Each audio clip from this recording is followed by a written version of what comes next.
Good morning બાળ મિત્રો, કેમ છો? મજામાં છો? ઓકે, લાસ્ટ વિડીયોમાં આપણે એમ કઈ રીતે લખાય એ શીખ્યા હતા. આજના વિડીયોમાં આપણે જોઈશું એન કઈ રીતે લખાય, સ્ટેપ બાય સ્ટેપ ઇંગ્લિશમાં એન કઈ રીતે લખાય એ જોઈશું.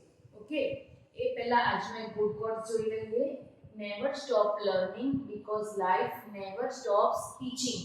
ઓકે, શીખવાનું ક્યારેય બંધ ના કરવું જોઈએ, કારણ કે જિંદગી ક્યારેય શીખવાડવાનું છોડતી નથી. ઓકે, ચલો આપણે એન વિશે શીખીએ. કઈ રીતે એન લખાય છે. સિમ્પલ છે. સ્ટેન્ડિંગ લાઈન પહેલા તો સૌથી પહેલા સ્ટેન્ડિંગ લાઈન, પછી આવશે સ્લેન્ટ લાઈન. સ્લેન્ટ લાઈન કઈ બાજુ આવશે? Left to right. ઓકે, પછી આવશે પાછી સ્ટેન્ડિંગ લાઈન. સ્ટેન્ડિંગ લાઈન એ રીતે કરવાની કે આ જ્યાં સ્લેન્ટ લાઈન પૂરી થઈ હોય ત્યાં એને ટચ થાય અને બધી લાઈન એકદમ પરફેક્ટલી આ રીતે સ્ટ્રેટ આવવી જોઈએ. ઓકે, આ થયો આપણો એન. ઓકે, એને સ્ટેપ બાય સ્ટેપ આપણે બતાવી દઈશું કે કઈ રીતે લખાય છે. ફર્સ્ટ સ્ટેપ છે સ્ટેન્ડિંગ લાઈન, આ થયો આપણો ફર્સ્ટ સ્ટેપ.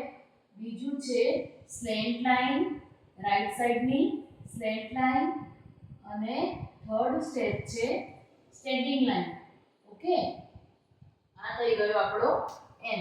હવે આ થયો કેપિટલ એન. હવે આપણે નેક્સ્ટ જોઈશું સ્મોલ એન કઈ રીતે લખાય. સેમ જેમ આપણે એમ લખ્યા હતા એમાં 2 ટાઈમ્સ કર્વ આવતા હતા, આની અંદર સિંગલ ટાઈમ કર્વ આવશે. ઓકે, આ લાઈન સ્ટ્રેટ રહેશે. આપણે આનો સ્ટેપ જોઈએ. ફર્સ્ટ કર્વ આવશે અહીંયાથી, આ થયો curve first step. Standing line second step, અહીંયાથી પાછું આ થશે થર્ડ સ્ટેપ. ઓકે, અહીંયાથી પાછું બેક જવાનું છે, એ થશે આપણો થર્ડ સ્ટેપ. ઓકે, હવે આપણે 4 લાઈનની અંદર કઈ રીતે લખાય એ જોઈશું.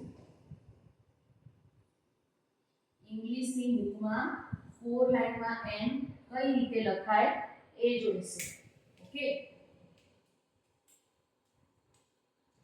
ફર્સ્ટ કેપિટલ લેટર તો આપણે 3 લાઈનની અંદર યુઝ કરવાનો છે.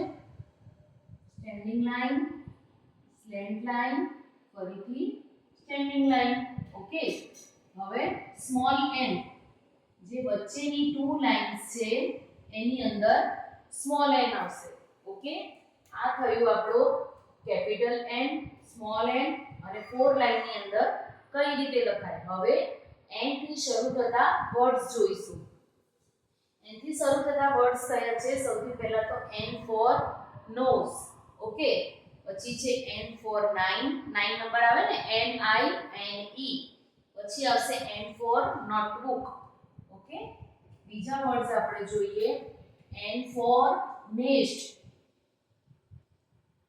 N E S T. Nest એટલે શું થશે? માળો. પક્ષીઓ માળો બનાવે ને, એ થશે માળો. ઓકે, નેક્સ્ટ આપણે જોઈએ N for nurse. N U R S E. Nurse એટલે શું થશે? પરિચારિકા. આપણે જનરલી નર્સ જ કહેતા હોઈએ છીએ, ગુજરાતીમાં એનું થાય પરિચારિકા. ડોક્ટરની જે મદદ કરે ને એને કહેવાય નર્સ. ઓકે, પછી છે N for needle. N I double D L E. Needle એટલે શું થશે? સોઇલ. ઓકે, ચલો પછી છે એન ફોર નેક્સ્ટ આવી ગયું. આપણે 9 નંબરનો સ્પેલિંગ આની અંદર નથી લખેલો, તો એ લખીને બતાવું. N for 9, N I N E. 9 એટલે શું થાય? 9. 9 નંબર જે આવે છે ને એ થશે 9. ઓકે, આ થયો આપણો એન.